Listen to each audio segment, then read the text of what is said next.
halkani waa Gaar Media TV dhageystayaasheena iyo daawadayaasheena sharafta mudan ku soo dhawaada barnaamijka wixii cusub ee Gaar Media TV dhageystayaasheena iyo daawadayaasheena sharafta mudan waxaan mar walba idinkugu soo gudbinaa barnaamijka wixii cusub ee Gaar Media TV arrimaha siyaasadda teknolojiyadda dhaqaalaha caafimaadka sayniska difaaca arrimaha bulshada iyo wixii la mid ah haddaba maanta waxaan idinkugu soo gudbin doonaa shaqooyinka bani'aadanka oo hore u qaban jiray ee ay la wareegayso aaladda ChatGPT kuwa ay kala yihiin haddaba warbixintaasoo dhammaystiran dhegeystayaasheena iyo daawadayaasheena sharafta mudan intaana guda galan waxaan idinka codsanaynaa pageka iyo channelka Gaar Media TV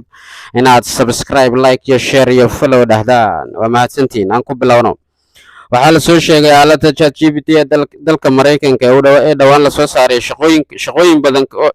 badan ee uu bani'aadanka hore u qaban jiray in ay la wareegi doonto haddaba waxaa la soo bandhigay shaqooyinka sanadada soo socda aaladda ChatGPT ay bani'aadanka kala wareegayso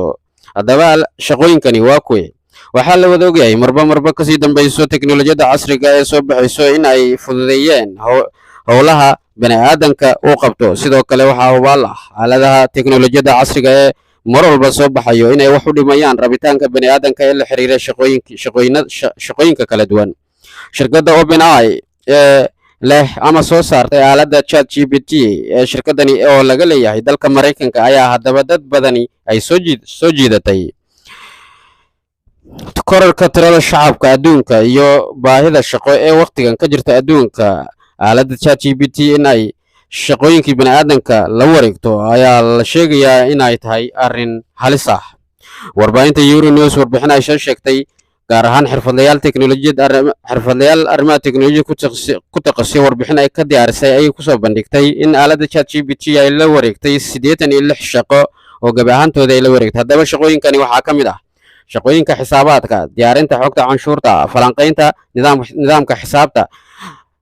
nidaamka xisaabeedka qoraalka iyo diyaarinta shaqooyinka kale naqshadaynta iyo diyaarinta iyo maamulidda degalada ama website-ka shaqooyinka saxaafadda shaqada shuruucda isbeddelka cimilada xogta daaweynta ama xogta isbitaalada qoraalada arrimaha sharciyada iyo diyaarinta warbixinta maxkamadaha haddaba shaqooyinka hadda kadib aaladda ChatGPT ay la wareegayso ee bani'aadanka